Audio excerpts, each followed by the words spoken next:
जय महाकाल। दोस्तों, आज हम जानेंगे जगन्नाथ मंदिर और यात्रा के बारे में। तो दोस्तों, सबसे पहले हम जानते हैं जगन्नाथ यात्रा के बारे में 21 बातें जो भक्तों को जाननी चाहिए। एक, जगन्नाथ यात्रा एक वार्षिक धार्मिक जुलूस और तीर्थ यात्रा है जो भारत के उड़ीसा के पुरी शहर में होती है। 2, ये भगवान विष्णु के एक रूप भगवान जगन्नाथ को समर्पित है और इसे सबसे महत्वपूर्ण हिंदू त्योहारों में से एक माना जाता है। 3, यात्रा आमतौर पर आषाढ़ के हिंदू महीने के दौरान जून या जुलाई के महीनों में होती है। 4, यात्रा का मुख्य आकर्षण रथ जुलूस है, जहां 3 विशाल रथों को पुरी की सड़कों से खींचा जाता है। 5, 3 रथ भगवान जगन्नाथ, उनके भाई भगवान बलभद्र और उनकी बहन सुभद्रा के देवताओं का प्रतिनिधित्व करते हैं। 6, रथ हर साल नए सिरे से बनाए जाते हैं और चमकीले रंगों और धार्मिक रूपांकनों के साथ विस्तृत रूप से सजाए जाते हैं। 7, भगवान जगन्नाथ के रथ को नंदीघोष कहा जाता है और तीनों रथों में सबसे बड़ा है। 8, भगवान बलभद्र के रथ को तलध्वज कहा जाता है और सुभद्रा के रथ को दर्पदलन के नाम से जाना जाता है। 9, रथों को खींचना एक पवित्र कार्य माना जाता है और इसमें भाग लेने के लिए हजारों श्रद्धालु इकट्ठा होते हैं। 10, ये यात्रा पूरे भारत और यहाँ तक कि विदेशों से भी लाखों भक्तों को आकर्षित करती है। 11, जुलूस जगन्नाथ मंदिर से शुरू होता है और मंदिर में लौटने से पहले लगभग 3 किलोमीटर की दूरी तय करता है। 12, रथ खींचने के साथ भक्ति गीत, नृत्य और भगवान जगन्नाथ के नाम का उत्साहपूर्ण मंत्रोच्चारण होता है। 13, ऐसा माना जाता है कि यात्रा में भाग लेने और रथों को खींचने से पाप धुल जाते हैं और आध्यात्मिक आशीर्वाद मिलता है। 14, त्योहार में गुंडीचा मंदिरों के रूप में जाने जाने वाले अस्थायी मंदिरों का निर्माण और पूजा भी शामिल है, जहां देवताओं को कुछ दिनों के लिए रखा जाता है। 15, गुंडीचा मंदिर भगवान जगन्नाथ की मौसी के घर का प्रतिनिधित्व करता है, जहां यात्रा के दौरान देवता रहते हैं। 16, यात्रा लगभग 9 दिनों तक चलती है, जिसमें विभिन्न अनुष्ठान और समारोह होते हैं। 17, यात्रा का सबसे महत्वपूर्ण दिन हेरा पंचमी के रूप में जाना जाता है, जब देवी लक्ष्मी भगवान जगन्नाथ की पत्नी उसे पीछे छोड़ने के लिए गुंडीचा मंदिर का दौरा करती है। 18, यात्रा के अंतिम दिन देवताओं को वापस जगन्नाथ मंदिर में एक वापसी जुलूस में लाया जाता है, जिसे बहुधा यात्रा कहा जाता है। 19, वापसी का जुलूस भी बहुत धूमधाम और उत्सव के साथ होता है। 20, देवताओं को फिर से जगन्नाथ मंदिर के गर्भगृह में रखा जाता है और यात्रा कई धार्मिक अनुष्ठानों के साथ समाप्त होती है। 21, जगन्नाथ यात्रा महान धार्मिक और सांस्कृतिक महत्व रखती है और इसे भगवान जगन्नाथ के भक्तों के बीच एकता और भक्ति का प्रतीक माना जाता है। दोस्तों, इस 21 बातों में से आपको कौन सी बात पहले से पता थी, हमें कमेंट में बताएं। दोस्तों, आगे हम जानते हैं पुरी के जगन्नाथ मंदिर के बारे में 11 आश्चर्यजनक तथ्य। दोस्तों, राजा छोटगंगादेव द्वारा शुरू किया गया और 12वीं शताब्दी के अंत में उनके पोते अनंत भीमदेव द्वारा समाप्त किया गया। पुरी में जगन्नाथ मंदिर भारत के सबसे पुराने आध्यात्मिक स्थलों की सूची में आता है। देश के सबसे पवित्र शहरों में से एक पुरी में स्थित जगन्नाथ मंदिर इस क्षेत्र की समृद्ध आध्यात्मिक विरासत का प्रतीक है। जगन्नाथ मंदिर अपने 65 फीट ऊंचे आकाश को छूने वाले शिखर के साथ काफी प्रभावशाली है, जिसके शीर्ष पर पत्थर पर नक्काशीदार विशाल पहिया है। मुख्य मंदिर कई अन्य मंदिरों और मंदिरों से घिरा हुआ है, जिनकी देखभाल लगभग 6000 पुजारी करते हैं। 4 धाम तीर्थ स्थलों में से एक 12वीं शताब्दी पुराना यह मंदिर अपने रहस्यवाद के लिए भी जाना जाता है। पुरी में जगन्नाथ मंदिर के बारे में 10 रहस्यमय तथ्यों पर एक नजर डालें, जो इसे जिज्ञासु यात्रियों के लिए और अधिक दिलचस्प बनाता है। उड़ीसा में स्थित प्रसिद्ध पुरी के जगन्नाथ मंदिर की विशाल दीवारों को ईंट से बनाने में 3 पीढ़ियों का समय और प्रयास लगा। मंदिर हिंदू भक्तों के लिए अत्यंत महत्वपूर्ण है, क्योंकि यह 4 धाम तीर्थ यात्राओं में से एक है। ये सहस्राब्दी पहले 1078 में निर्मित एक शक्तिशाली ऐतिहासिक संरचना के रूप में भी कार्य करता है। लाखों लोग भगवान जगन्नाथ का आशीर्वाद प्राप्त करने के लिए उड़ीसा आते हैं।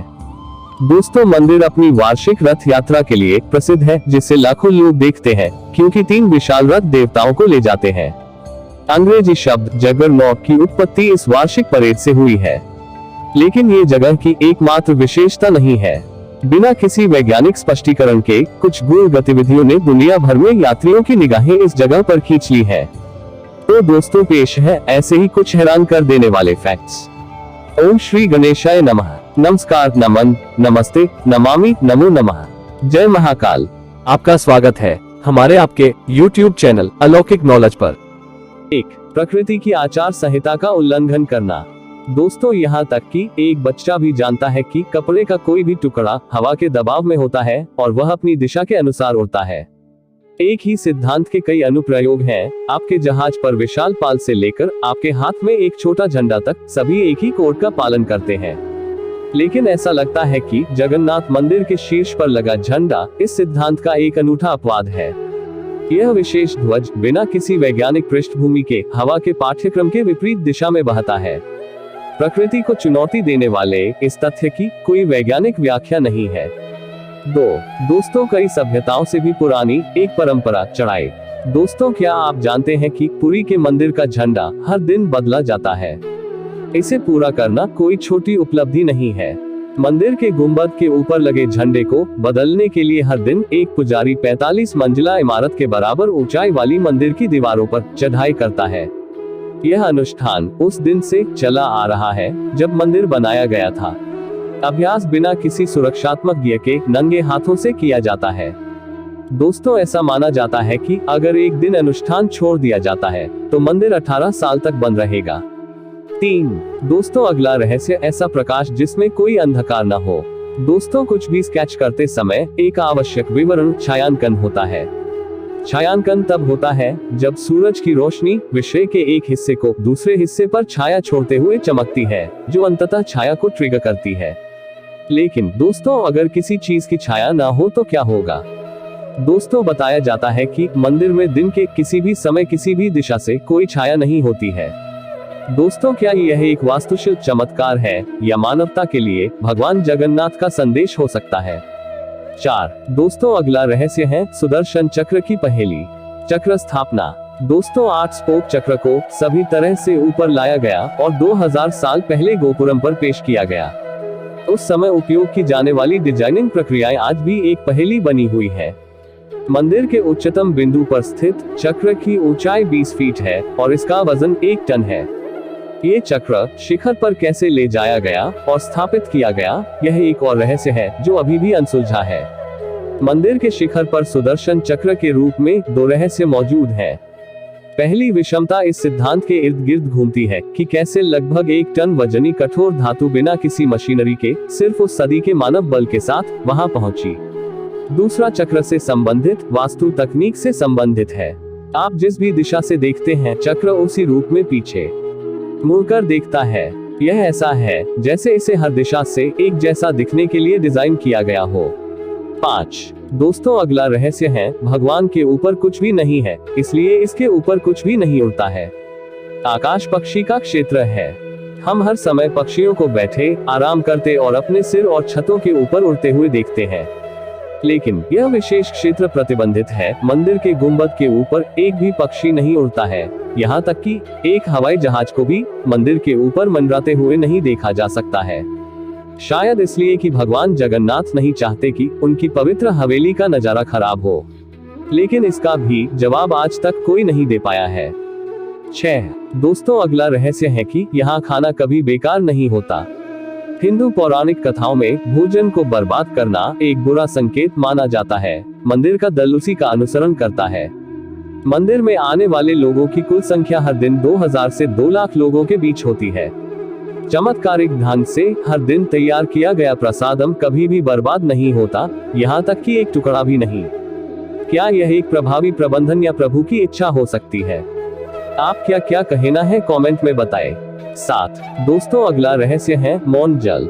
दोस्तों, जब आप सिंह द्वार के प्रवेश द्वार से मंदिर के अंदर पहला कदम रखते हैं तो समुद्र की लहरों की आवाज पूरी तरह से खो जाती है। ये घटना शाम के समय में अधिक प्रमुख है। दोस्तों, फिर से इस तथ्य के लिए कोई वैज्ञानिक व्याख्या नहीं जुड़ती है। मंदिर से बाहर निकलते ही लहरों की आवाज लौट आती है।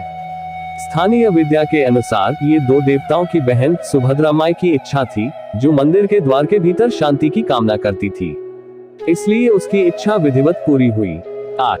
दोस्तों, अगला रहस्य है ब्रीज का रिवर्स गियर। पृथ्वी पर कोई भी जगह ले लो, दिन के समय समुद्र से हवा जमीन पर आती है और शाम को इसके विपरीत होता है। लेकिन पुरी में हवा का विरोध करने और सटीक विपरीत दिशा चुनने की प्रवृत्ति है। दोस्तों पुरी में दिन के समय हवा जमीन से समुद्र की ओर चलती है और शाम को इसके विपरीत होता है। दोस्तों फिर इस रहस्यमय तथ्य की कोई वैज्ञानिक व्याख्या नहीं है। 9 दोस्तों अगला रहस्य है प्रसादम पकाने के जादुई तरीके।